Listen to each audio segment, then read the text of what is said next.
Hello, hi friends. ఈరోజు కొత్తిమీర పచ్చడి ఎలా చేయాలో నేర్చుకుందామా. ఫస్ట్గా కళాయి పెట్టుకొని తాలింపుకి శనగపప్పు, తర్వాత కొంచెం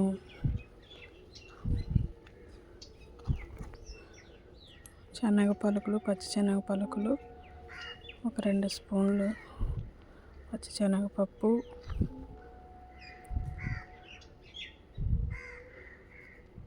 పెట్టుకొని వేయించుకోవాలి.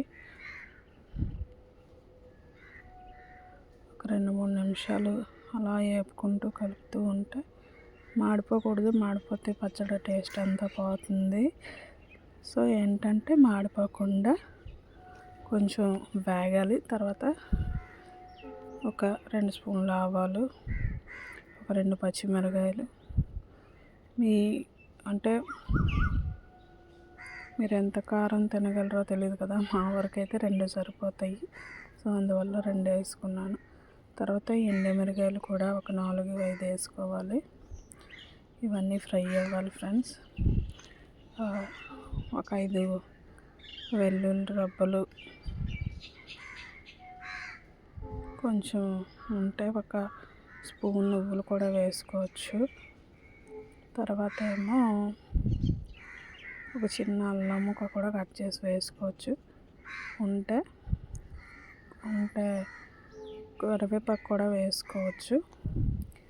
ఇవన్నీ వేసుకొని ఫ్రై చేసుకోవాలి.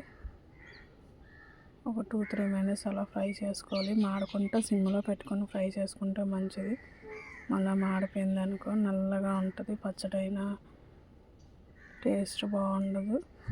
సో అందుకని మాడకుండా ఫ్రై చేసుకోవాలి. కలుపుతూ ఉంటే మాడకుండా ఉంటాయి. సిమ్లోనే పెట్టుకోవాలి, మర్చిపోవద్దు. సిమ్లో పెట్టుకొని ఫ్రై చేసుకుంటూ ఉండాలన్నమాట. అలా ఫ్రై చేసుకుంటూ వెల్లుల్లిపాయలు మీరు దంచుకొని కూడా వేసుకోవచ్చు. నేను డైరెక్ట్గా వేస్తాను. ఎలాగో మిక్సీ చేయాలి కదా అనేసి నేను డైరెక్ట్గా వేస్తాను అనమాట. వేపుతూ ఉండండి ఫ్రెండ్స్. అలా వేపుతూ ఉంటే మాడకుండా ఉంటాయి అన్నమాట.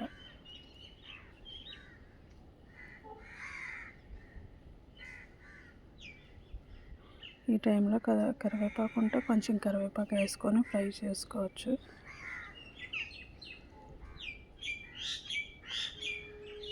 ఇందులో కొంతమంది అయితే పుదీనా కూడా వేసుకుంటారు. నేనైతే వేసుకోలేదు పుదీనా. మీకు కావాలి అంటే మీరు వేసుకోండి. ఫ్రై అవ్వాలి, కలర్ చేంజ్ అవ్వాలి. కలర్ చేంజ్ అయ్యే వరకు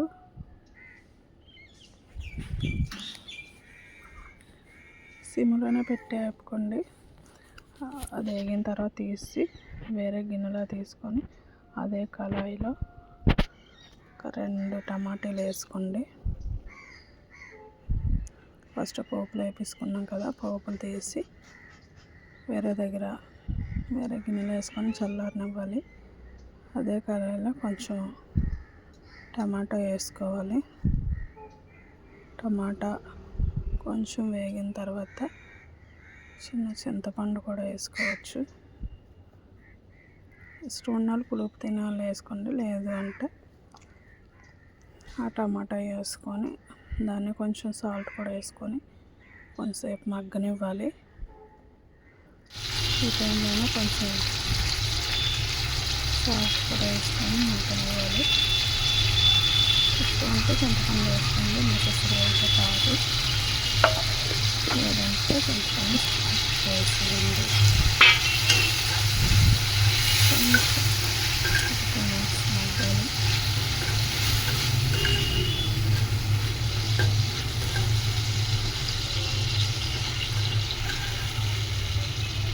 హై ఫ్లేమ్లో మనం పెట్టాలంటే మాడిపోతుంది.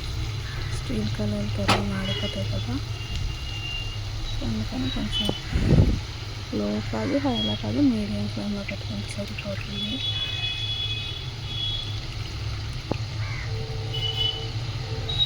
కొంచెం మధ్యాహ్నం వేసిపోద్ది కదా, మధ్యాహ్నానికి ఈ టైంలో కొత్తిమీర కూడా వేసేయాలి. కొత్తిమీర కూడా వేసి మొత్తం కలుపుకోవాలి.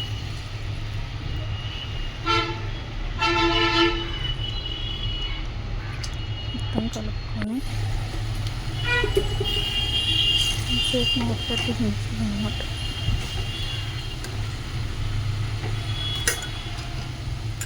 కలుపుకుంటేనే వాటర్ దిగిపోతుంది కొత్తిమీరలో నుంచి.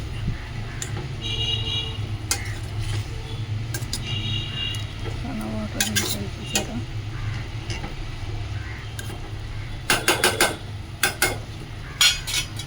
అలా కొంచెం మూత పెట్టేసి ఉంచాలి కొంతసేపు. 5 minutes మూత పెట్టేసి ఉంచి 5 minutes తర్వాత మూత చూసుకుంటే దగ్గరికి ఉంటుంది. దీనికి తీసుకొని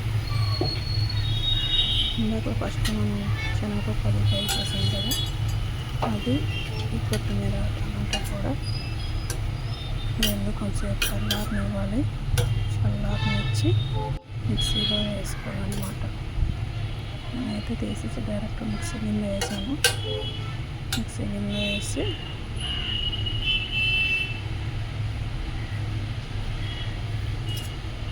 కొంతసేపు చల్లారాలి. డైరెక్ట్గా మిక్సీలో వేసుకోవాలి. మిక్సీ గిన్నెలో తీసిన తర్వాత చల్లారని ఇచ్చాను. డైరెక్ట్గా మిక్సీ లేదు, లేదంటే మిక్సీ ఖరాబ్ అయిపోద్ది.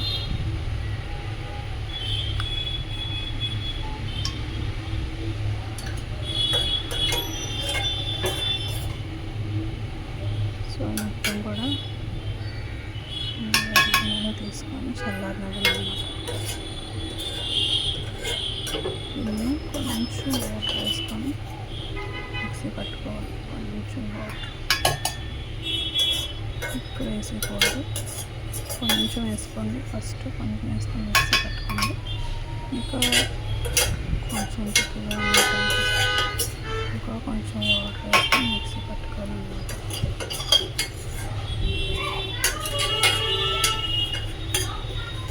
మనకి ఎలా కావాలో దాన్ని బట్టి. మరి పచ్చడి అంటే మరి మెత్తగా అయిపోతే బాగుండదు కదా కొత్తిమీర పచ్చడి. కొంచెం ఆకులా కనిపిస్తూ ఉండాలి నాకు. సో అందుకని నేను అలా వేసుకున్నాను.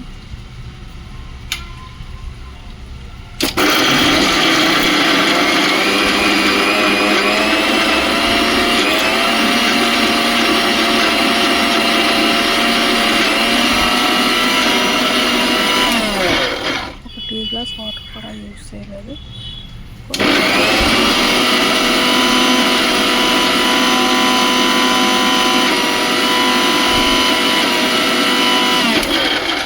మరి పేస్ట్ లాగా చేస్తే బాగుండదు కదా, అందుకని లాస్ట్లోనూ పోపులు, ఆవాలు మన దగ్గర ఏమేమి ఉంటే అవి.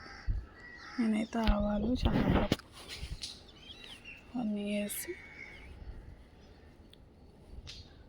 కరివేపాకు అవన్నీ వేసుకొని అవి వేగిన తర్వాత మిక్సీ పట్టుకున్న పచ్చడి కూడా అందులో వేసుకొని